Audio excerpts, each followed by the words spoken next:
तोड़ दिहलू दिल हमार दोष यही से दिहिले, तोड़ दिहलू दिल हमार दोष यही से दिहिले। हम तोहरा बिना जी नहीं पाई, हम तोहरा बिना जी नहीं पाई, बस यही से दिहिले, बस यही से दिहिले। भइल का कसूर हमसे तने पूछतानी, बन गईली सारा भी हम तोहरे चलते ये रानी।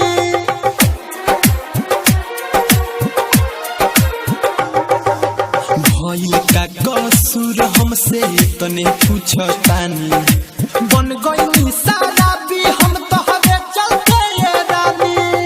डीजे अमित राज। पैबू नहीं सुना तू तो यार हमारा खानी, बन गईली सारा भी हम तोहरे चलते ये रानी।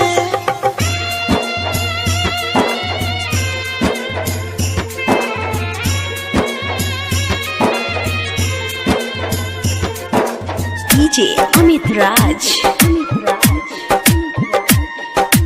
कलमालपुर हाट।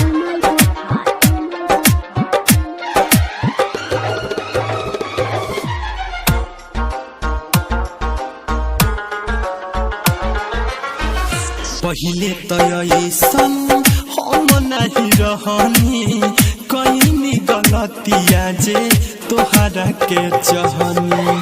पहिले तो ऐसन हम नहीं रहनी, कहीं गलतिया जे तोहरा के चाहनी। खूब पिया बहा ना जिया बहा, खूब पिया बहा ना जिया बहा। पल भर में मिटा दिहलू हो प्यार के कहानी, बन गईनी सारा भी हम तोहरे चलते ये रानी। पैबू नहीं सुना तू तो यार हमारा खानी, बन गईनी सारा भी हम तोहरे चलते ये रानी। Aditya recording studio Machhagar Gopalganj.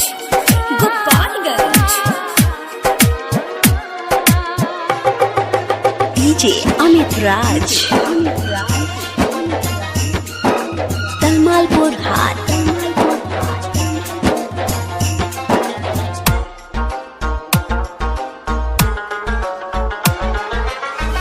बिरह वियोग में देहिया जरे, केहू केहू से प्यार न करे। बिरह वियोग में देहिया जरे, केहू केहू से प्यार न करे। सब लूट गई दिल टूट गई, सब लूट गई दिल टूट गई। भइल हो बेकार अब तो हमरो जिंदगानी, बन गईनी सारा भी हम तोहरे चलते ये रानी।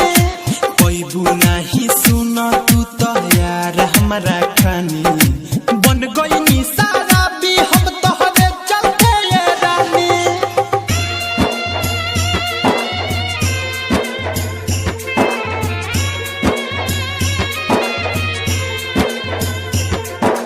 डीजे अमित राज। कलमालपुर हाट।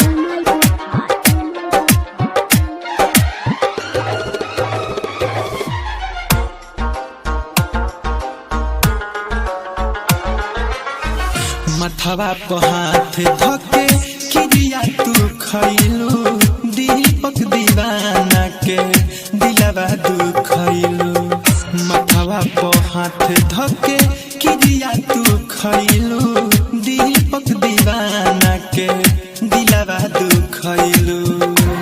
नहीं सोइले खूब रोइले, नहीं सोइले खूब रोइले।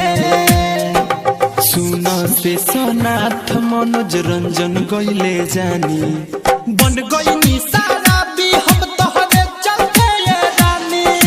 कोइलू बराबाद तू तो हमरो जिंदगानी, बन गईनी सारा भी हम तोहरे चलते ये रानी।